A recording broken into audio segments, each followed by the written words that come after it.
Philadelphia has long been a beacon of black self-determination. As early as the 18th century, black Philadelphians built their own institutions, businesses, churches, schools, and robust communities. Among them was Mother Bethel, founded in 1794 by Reverend Richard Allen, near the corner of 6th and Lombard Streets.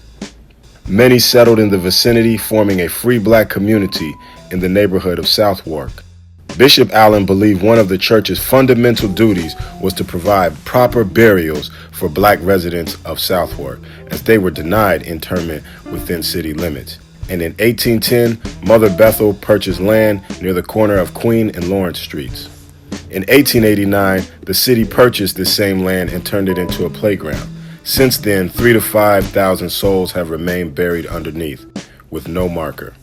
These were everyday people of modest means, but they are the founding members of the city's seminal free black community of the 18th century and the ancestors of those who have carried on in the struggle since.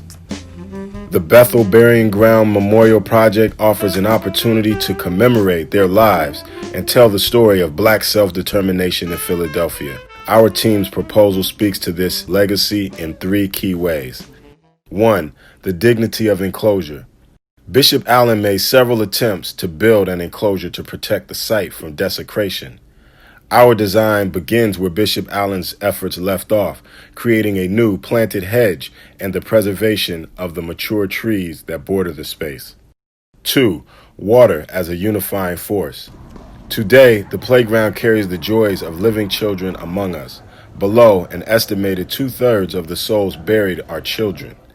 In many black theological traditions, water represents the unifying force between the living and the dead.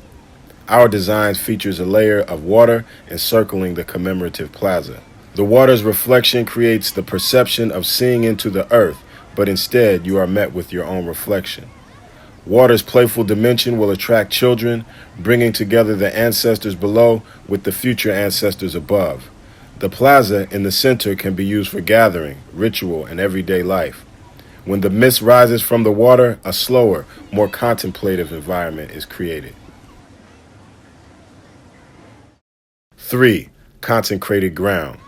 The consecrated ground peels up to form a large, welcoming bench, orienting views and encouraging all to dwell here.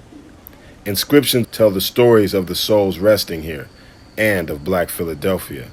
Oriented east to west like the graves, recalling the community care embodied in this ground and inspiring the future ancestors that walk on it today.